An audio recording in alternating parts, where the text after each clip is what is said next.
Hi, welcome to the show. I'm Ivory and this is Roz. And today's topic is murder and mayhem and the underlying cause behind it as we see it. First, we want to say hello to our listeners in Tokyo. Thank you so much for being here. It's so nice to see more and more of you tuning in every week, and we appreciate you being here. This is a topic, I don't think there's a person alive on the planet right now who's not aware of the murder and mayhem in general. It's not just in our country, it's worldwide. And so it's violence, it's killings, it's murderous intent, it's just a lot of darkness going on right now, and you can't miss it, but you could misinterpret what's going on with it. And everybody's going to have their own interpretations. We, working in the spiritual field, have our own thoughts about that. It's definitely something that grabs our attention and our focus. And looking back, I can see a clear, delineation of time that goes back to when all the violence and all the darkness and everything started coming into music and video and movies. And, so there's history of all this. And I know, Roz, you were saying when we first were talking about this topic about it really reflecting a disconnect from your spiritual side, from spirituality in general. And we're not talking about religion and spirituality. They're both fine, but they are different. So we're talking about your spiritual side. And let's face it, your spirit, your soul, is a very powerful force. Our thoughts and our words are very powerful. So if we're allowing these heavy, dark processes to kind of like create a thought process within us, we have to really look at that. And we're bombarded by it. We're just bombarded by it. So it's powerful. Remember when those things first started happening, like TV and movies started having more violence in them, and there was a lot of discussion about desensitizing people and a lot of poo-pooing that, but I think people have been desensitized to a lot of the talk of violence, seeing violence, nasty acts and actions that are happening in general, whether it's on TV, and then it seemed to be spreading into our everyday life and getting desensitized to that, which is worrisome because we never want to come to a place where we're okay with the way things are right now. Well, it's very disheartening when you consider how being mean has become a part of the human experience for a lot of people. Allowing meanness, tolerating meanness, creating meanness, encouraging it. Yeah. So it's a very debilitating, I think it's like an emotional and spiritual illness, really. I agree. And there's a lot of things that I see and that I pick up when I watch some of these people, some of these actions happening. There's a level that feels mentally ill to me. There's a level that feels very dark to me. And then there's also that level that feels very egotistical. Like I'm going to do what I want, no matter what, no matter how it makes other people feel, no matter what it causes for other people. All that matters is what I want. If that's not narcissism, what is? Well, and it's so powerfully mind controlling to see this day in and day out on social media. And, this is a whole, 2 or 3 generations of people in our country that have accepted this as humorous, entertaining, and you just have to wonder, like, hello, have you communicated with your inner spirit, your soul lately? And have you really looked at this with a different perspective? Because some of the things people think of to do are pretty mind-boggling. Yeah, they And, are. when you're out in a public situation and that kind of behavior is tolerated, to me, that's just like opening the door to evil, It is. evil intent. And So if something happening, if you're okay with it, can you really ask yourself, is this the world I want for my children? Is this the kind of world I want for my grandchildren? I'm a mother, I'm a grandmother. I have nieces and nephews, and great nieces and nephews as well, that I care about and love very much. And I often think about some of the people that are committing these dark, violent acts and saying these dark, violent things. Do they ever ask themselves that question? What kind of world do you want for the children to have to inherit?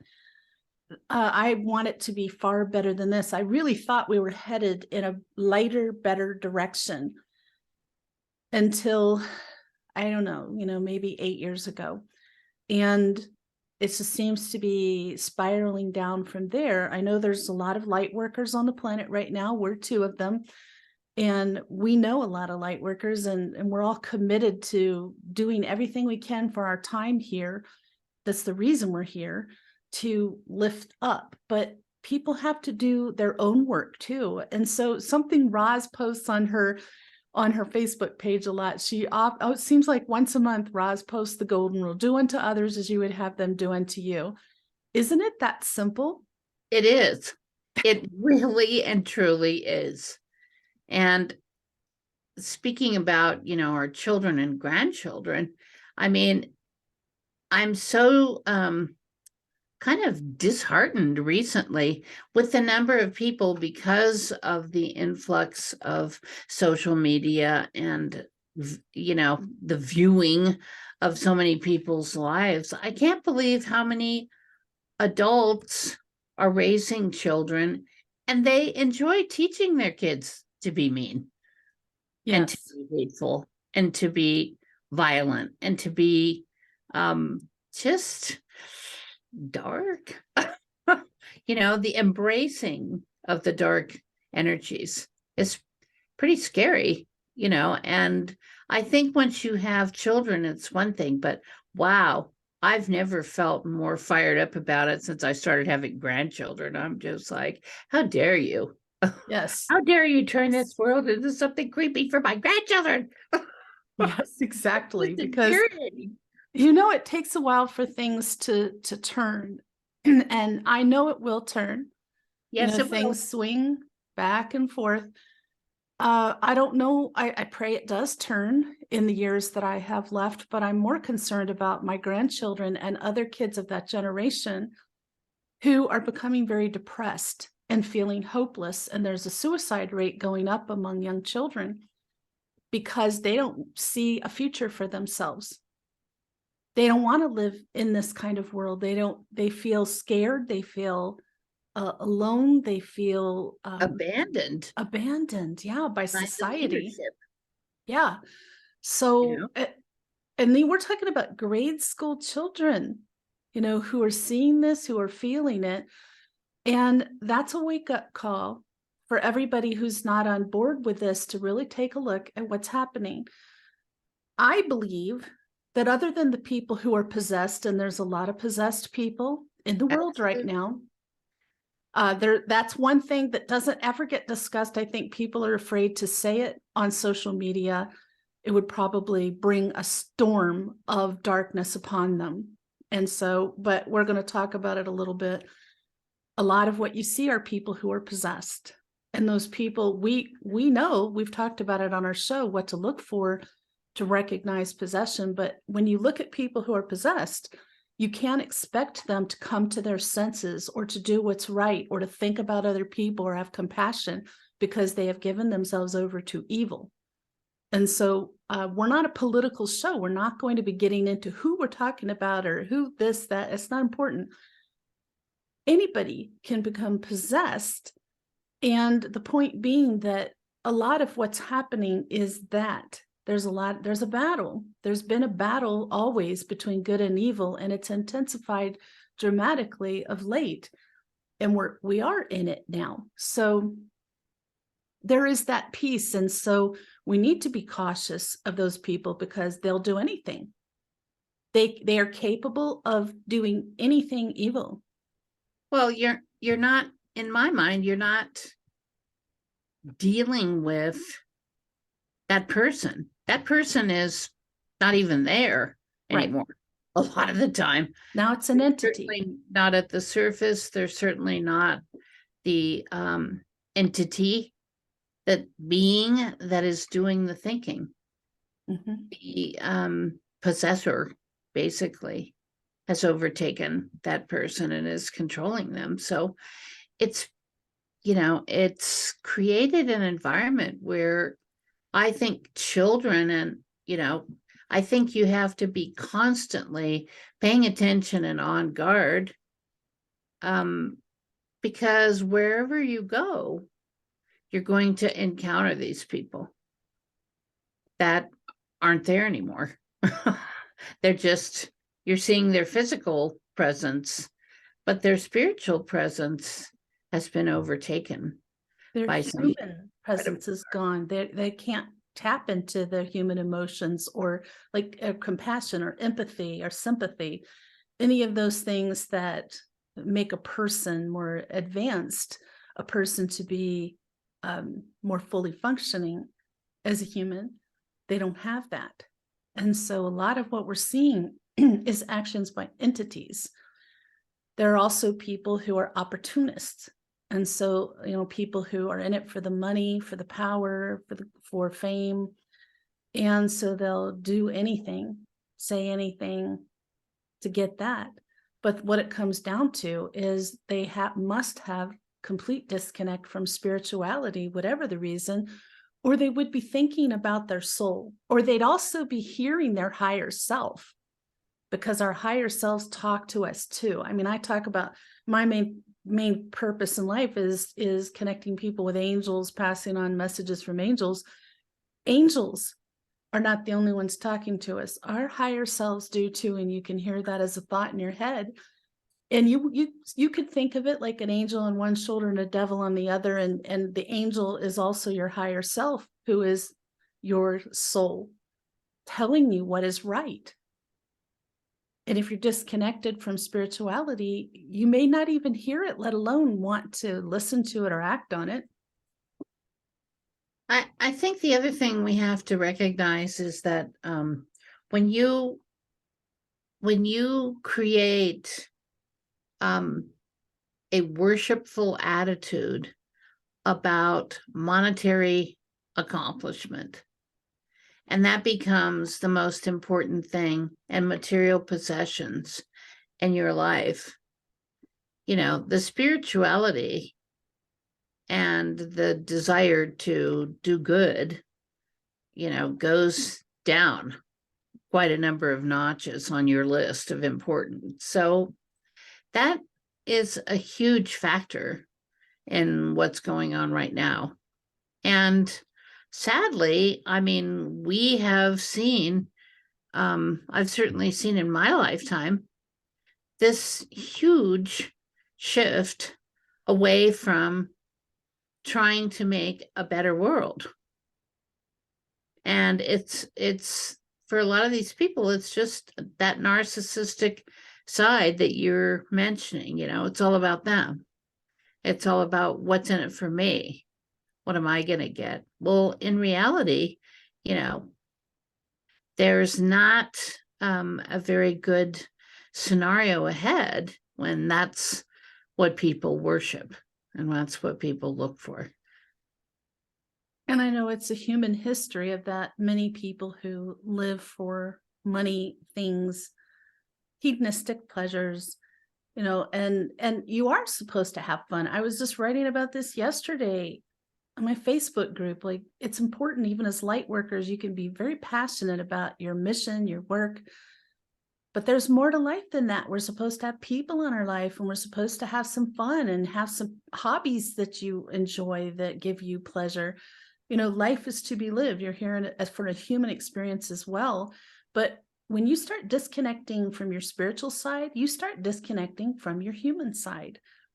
That's dangerous. So maybe we should talk about again the things that are windows to the dark entering you, to potentially having an attachment and possession. We've talked about it, kind of whole shows about it, but we could mention it again in this one, so that if somebody who's exhibiting violent rhetoric, violent behavior, violent tendencies, looking very pessimistically upon groups of people, just ugly talk, as they would say in the South. My mom's a Southerner. Ugly talk. Some of the things, one of the things I would say is that their personality changes dramatically, and it becomes very uncomfortable or even frightening to be in their presence. You can feel the energy change within them. What else do you their see? eyes? Their eyes. Ugh, 100%. that's scary. Mm-hmm. First thing I notice when I'm talking to somebody who's possessed, and I hope it doesn't happen too many more times, but it's like their eyes will shift rapidly. So I can't even do it as fast as they do. Their eyes shift rapidly, and then they go all black. The whites of their eyes, everything goes black. And I've seen it happen a foot away from me numerous times. I never want to see that again. It's chilling. Oh, and what about the laugh? Do you want to do the laugh, Roz? Oh, I don't even know if I could do that appropriately, but yeah. The closest the laugh itself is chilling. Yeah, it's like and they could be laughing normally, and then it goes into that, and then maybe laughing normally again. But if you get a chill up your spine and it feels way off to you, I say play on the side of caution. And if you can avoid those people, just get out of their presence. Do not be around them. You have to start looking at people who exhibit these things, these kind of changes, physical and personality changes, as not being human anymore. So if you wander from your spirituality, well, I'm not even talking about a spiritual path, but just spirituality, recognizing you are a spiritual being in a human body having this human experience. If you lose connect with that, you're wasting your lifetime here, because we're only here to learn and become better souls, to improve our souls. We're here to be more enlightened. We're here to learn to avoid cycles that we've experienced in the past. We're here to be better people. And if you let yourself be carried out on this wave of hatred and violence, then you have lost your way. There's really no other way to say it. You've lost your way. And I'm concerned, I am trying to help some people who've really lost their way. And I pray that I am successful with that, but I think it will be God and the angels who make that difference. So the other thing is, I did mention it, if you're not hearing your higher self, you're probably not hearing your angels either. And so it's like you've turned off all your cautionary, your safety features that humans have, that have your higher self warning you when you're wandering into dangerous territory, your angels warning you, and you're just going rogue. And that is a terrible thing when you see it. Mm-hmm. When it's so obvious, when you see it in other people, awaken, be warned, because we don't think that way. We really don't think that way.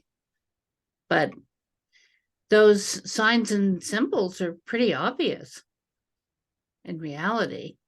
You know, we're just out here going through our day-to-day life every day, trying to get through the requirements of living. And we stop paying attention, I think, to a lot of that. So I think a lot of people have, and I know that when they cross, when they're on the other side, that they'll see where they stepped off the path, where they could have done better, and there'll be a lot of compassion for the mistakes that they made, including for themselves. They'll have regrets, but they'll know they'll have learned some really powerful lessons. But if you think about this, and I know we've talked about this on the show a couple times, when you are on a spiritual path and you are consciously raising your frequency and you are striving to get higher with that, one of the highest forms of showing that you have reached a very high frequency is to have unconditional love. And that doesn't mean for your family and your friends, it means for all mankind. So if one of the highest levels is unconditional love, then the direct opposite of that would be hatred, discrimination, prejudice. So, you know, if you are finding yourself thinking in that way, then you have really lowered your frequency to a very low level, where low frequency entities will see you, notice you, and think you're a good place to hide out. and that is the ultimate challenge, I think, is taking your awareness and realizing you have to be conscious of your actions and conscious of your thoughts and every day, all the time. And that's a virtually impossible goal to set, but pursuing that is incredibly valuable to your everyday life, but your soul's life. You know, you're here for a purpose. You're here to accomplish love, that unconditional love and that kindness. So it has to be a part of your goal set, I guess. I think one way that a person who feels they're kind of in that danger zone or headed that way, or you know someone you love, is something to think about and talk about is just imagine what it would be like if whatever race you are, whatever heritage you have, what something about you suddenly becomes the thing that is to be hated, that is to be attacked, that is to be physically attacked, that is to be beaten out of existence in some way, squashed. You know, what would that feel like? If you cannot find that within yourself to imagine that, you've lost your compassion and your empathy. And so that's something you urgently would need to work on. I'm probably the opposite of that, because even as a very little child, my parents were concerned about me because I was worried about everybody. I was concerned about my friends who were in homes where there was violence in the homes. I was trying to help them. I was trying to help pets. I was trying to help adults who needed it. There's a lot of us who just are born into this world. I'm not the only one who can see what's going on, and they can see injustice, and injustice has always really got my attention. And I feel like I need to do something about injustice, whether it be a bully in school picking on a child. I never could tolerate that. Whether it was a teacher picking on a student, whether it's a boss picking on an employee picking on another employee, you know, family members bullying other family members. There's no place for that in civilized society. And if we want to be considered a civilized society again, because I assure you in the world, we are not seen that way in our country now. And it's upsetting. It's not just embarrassing, it's sad and it's upsetting. But if we want to regain our standing as a civilized society, then there's a lot of people, all of us need to do a lot of thinking and a lot of changing. I also think it's really important to realize that while we're concentrating and focusing on all those things, we have no right to be passing judgment on anyone else and what their situation is. And this is a very sad part of where the world has gone. You know, the finger pointing, the name calling, the judgment, you know, yeah, there's rules. Yeah, there's boundaries. Yeah, there's things that have to function in a society and with a group of people. But just sitting around picking on people to pick on them because of some judgment you formed, that's not anything related to going forward with the unconditional love focus. So it takes a great deal of thought, and it does take a tremendous compassion to realize that, you know, it's all about helping other people. It's not about feeling that you know more than everyone else and your opinions are the only opinions that are correct. And we having a lot of that right now in our culture. We do. There's a whole lot of people trying to form a world into their personal view instead of thinking what's best for most people. How can we allow them to create the life that's best for them, to live in the way they want to live and the way they want their children to live, which would be a kind, spiritual, compassionate viewpoint. So I think a lot of people just think they're doing the right thing, and they've gotten caught up in a wave of this hatred, the murder, mayhem, hatred tide that are really good people. Sometimes I'm kind of stunned with the people who are caught up in that wave, but I know them and I know they're really good people. So there's got to be many, many more out there who are really, truly good people with good hearts who are just losing their way. And I think a lot of it is there's things out there that intentionally set us against each other. They intentionally set country against country, political party against political party, religion against religion. And the more we do that, the more we are wandering away from our spiritual side. We don't have to allow that. We don't have to allow ourselves to be told who to hate or who's our enemy. True. Very true. And I'm sure there's going to be people who find this episode and have strong thoughts in disagreement with it. And that's okay, because you have the right to have your thoughts. We're never here to try to convince you of anything or prove something to you. But we are here to give our thoughts and our opinions and our observations on various things, particularly around spirituality. And so I think this is an important information to just put out there, some things to think about. It is. It's a very important time for awareness to expand.